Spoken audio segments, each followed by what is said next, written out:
Por que o preço dos ovos estão tão caro? Por que o preço das coisas aumenta o tempo todo? Por que o governo não aumenta o salário de todo mundo para todo mundo ganhar muito dinheiro? Pois é, não pode. Eu vou explicar como a economia de um país funciona e responder a essas perguntas muito comuns feitas por você. Entendendo isso, você saberá por que o preço dos ovos de Páscoa estão tão caros. Meu nome é Daniele Souza, eu sou especialista em mercado financeiro. Eu tenho a missão de ensinar conhecimento financeiro que enriquece as pessoas. Portanto, se você é uma pessoa que deseja aprender a curva do dinheiro, este é o canal que você precisa seguir. Então já segue o canal, já ativa o sininho para você não perder nada do que vai acontecer neste canal. Todos os ensinamentos disponíveis para você. Já dá um joinha, ó, dá um joinha nesse vídeo para a gente poder chegar a todas as pessoas que precisam aprender finanças assim como você está aprendendo agora. Para você entender como funciona a economia de um país, você precisa entender o que é inflação e como ela ocorre. Teoricamente falando, inflação é o aumento generalizado dos preços. Eu vou explicar para ficar fácil. Todo país tem sua capacidade produtiva, que é medida pelo PIB, o Produto Interno Bruto.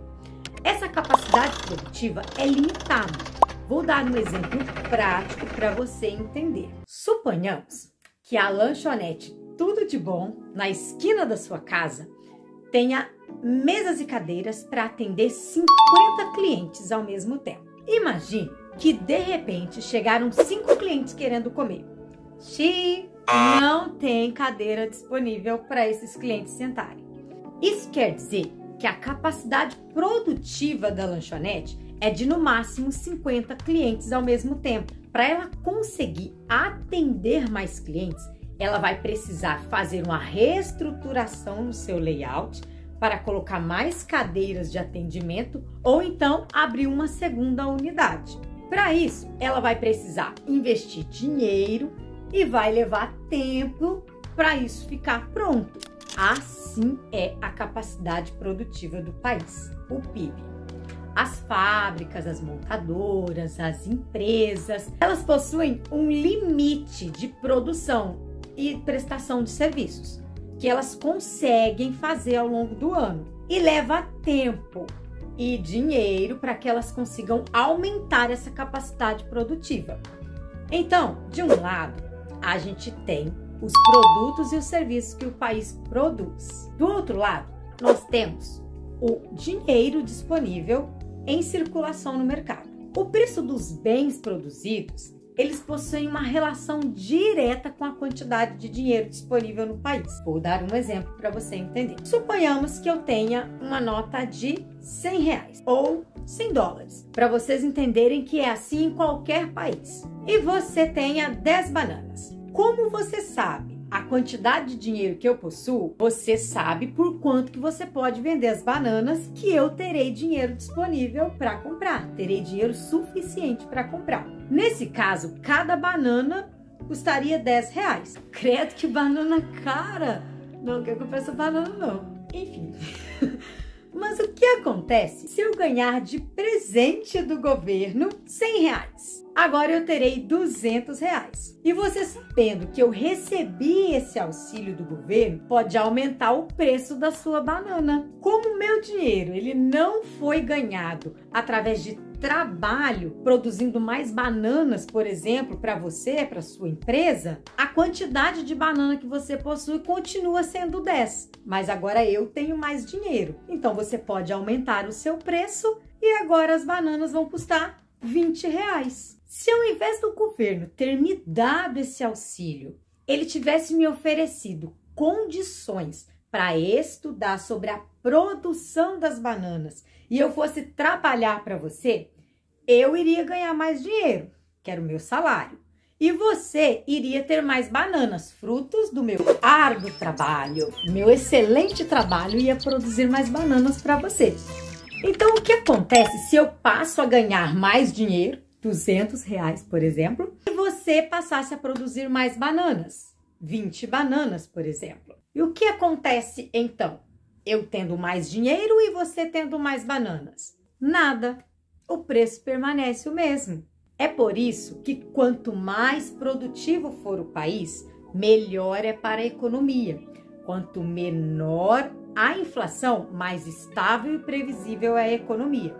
Ninguém gosta de inflação, nem eu, nem você. Na prática, ela tira o nosso poder de compra, nós passamos a comprar menos coisas com o mesmo dinheiro. Eu espero que você já esteja entendendo a relação do dinheiro com o PIB do país.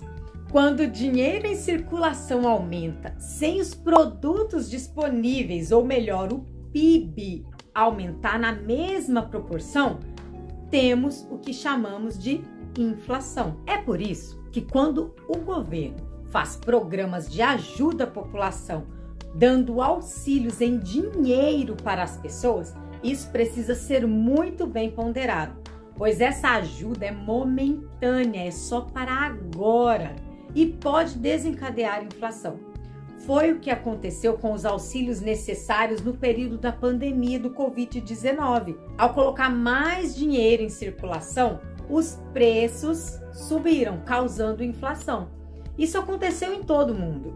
E o problema é que os preços sobem rápido. Agora, para conter o avanço, para que os preços parem de subir, dá um trabalho. No Brasil, temos a CMN, o Conselho Monetário Nacional, que é formado por um grupo de pessoas que juntas definem a meta de inflação para cada ano. A meta, ela tem uma tolerância de 1,5 pontos percentuais para cima e para baixo. Essa meta, ela orienta os órgãos competentes, dizendo se a inflação real vivida naquele momento está dentro da meta ou se alguma medida precisa ser tomada. O Banco Central é o responsável por fazer com que a inflação esteja dentro da meta definida pela CMN. O Banco Central, ele busca conduzir o país em uma situação econômica de crescimento do PIB e com baixa inflação. Para isso, ele utiliza várias ferramentas que auxiliam ele nessa gestão da inflação no país. Uma das principais ferramentas do Banco Central é a taxa de juros, mais conhecida como taxa Selic. Quando o Banco Central reduz a taxa Selic, há um incentivo para que a população faça empréstimos e financiamentos e realize mais gastos no cartão de crédito. Afinal, os bancos acompanham os juros da economia. Nesse cenário, passam a emprestar dinheiro para as pessoas a juros mais baixos, ou seja, o crédito fica mais barato. Com os juros mais baixos, as aplicações da renda fixa, como CDBs ou Tesouro Direto, elas rendem menos também. Ou seja, quando o crédito fica mais barato, o custo-oportunidade de deixar o dinheiro investido na renda fixa aumenta. Ou seja, fica desvantajoso investir na renda fixa. É nesse cenário de juros baixos que as pessoas aproveitam para comprar uma casa nova, um carro novo. O crédito mais barato, ele estimula o consumo da população.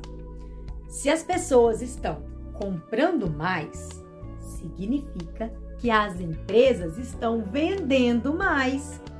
Se as empresas estão vendendo mais, elas têm mais dinheiro em caixa.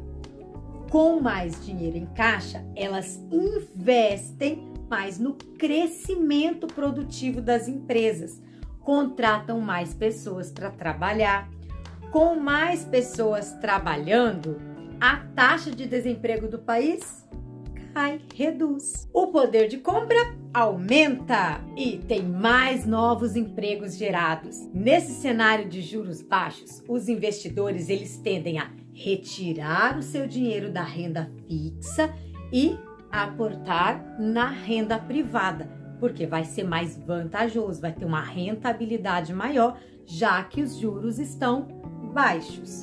Isso traz mais caixas para as empresas investirem ainda mais no crescimento e ganhar ainda mais competitividade no mercado. Além disso, é comum as empresas possuírem dívidas de longo prazo, que acompanham a variação dos juros na economia. Quando os juros diminuem, as dívidas das empresas também ficam menor. O juro das dívidas das empresas estão mais baratos, o valor de mercado das empresas aumentam e os preços das ações na Bolsa de Valores tendem a subir. Tudo isso acontece só porque o Banco Central resolveu reduzir a taxa de juros.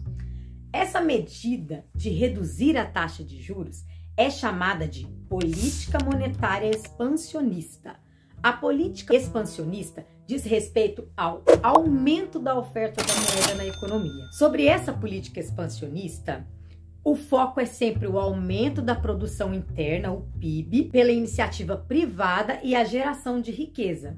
Mas, quando temos inflação alta, o Banco Central pode optar pela política monetária contracionista, que é a redução da oferta da moeda na economia. Aqui, o Banco Central ele aumenta a taxa de juros a fim de conter a inflação. Com os juros altos, os bancos vão emprestar dinheiro com juros mais altos também. Então, pegar o empréstimo fica mais inviável, é mais caro mesmo. Então, acontece uma redução no consumo.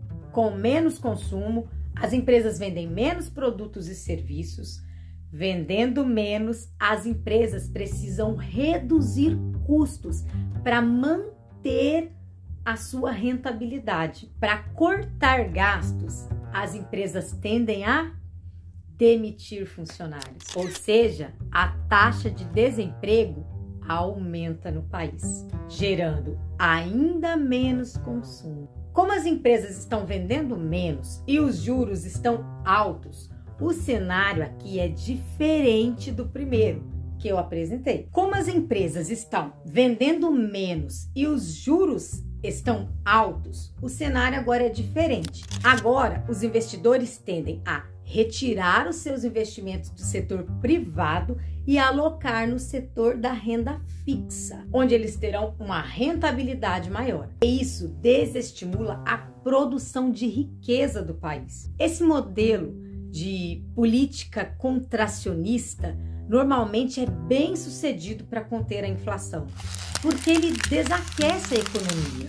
Porém, ele aumenta o desemprego e diminui a capacidade de consumo das pessoas. Nesse momento de muito desemprego, o governo tende a tomar medidas populistas para combater a falta de dinheiro das pessoas, oferecendo benefícios financeiros e auxílios, como no exemplo que eu dei logo no início do vídeo. No cenário de juros altos, o governo aumenta o seu poder de gastos, já que o capital do setor privado migrou para o setor público, buscando os altos rendimentos. Porque, afinal, quando nós compramos um título do Tesouro Direto, nós estamos emprestando dinheiro para o governo, que aumenta o seu capital para poder gastar. Ele pode gastar esse dinheiro em projetos que visam o crescimento econômico do país, investindo em obras de infraestrutura para aumentar a produção de riqueza do país,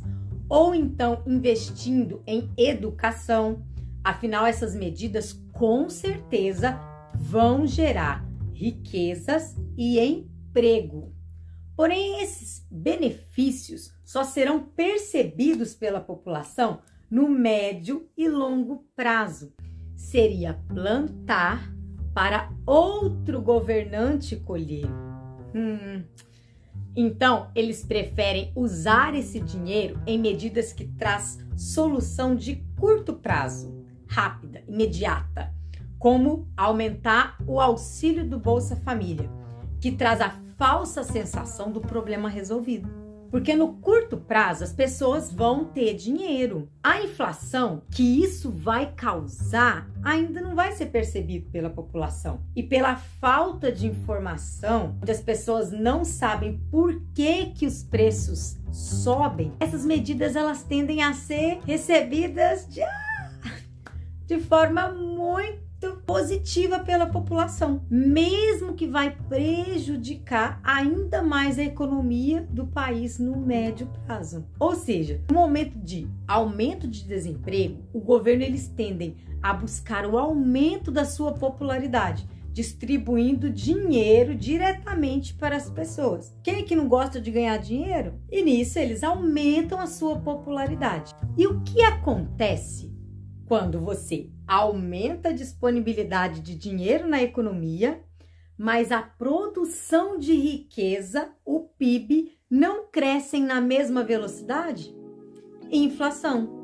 Os preços sobem, como no exemplo no início desse vídeo. Com o discurso de ajudar as pessoas pobres que estão precisando do auxílio, o governo causa o problema que ele mesmo estava querendo resolver. Ao buscar conter o avanço da inflação, o Banco Central aumentou a taxa de juros, mas o governo acabou impulsionando de novo a inflação ao direcionar os seus gastos de forma populista. Essas medidas populistas, elas são mais prejudiciais para os próprios beneficiários dos auxílios. Afinal, medidas populistas no curto prazo trazem a impressão de beneficiar a população agora, mas no médio prazo, a população mais pobre, mais carente, é a mais prejudicada com o aumento dos preços, com o aumento da taxa de desemprego. Essas medidas desencadeiam um ciclo vicioso, onde os preços sempre aumentam e o governo sempre precisa auxiliar os pobres com medidas que atacam somente o efeito e nunca a causa, a raiz do problema. Credo, esses auxílios estão igual os falsos profetas da internet, levando o povo para o inferno com um evangelho mentiroso, disfarçado de verdadeiro. Misericórdia! Não tem outra forma. Para termos uma economia forte, precisamos de um governo que pense em medidas definitivas, visando o crescimento econômico no longo prazo e o crescimento educacional. Não precisamos de governos com medidas populistas que só prejudicam a economia.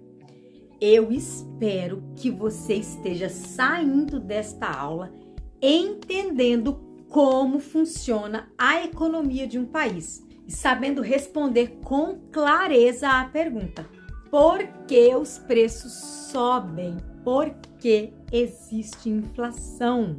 Espero você no próximo vídeo desse canal.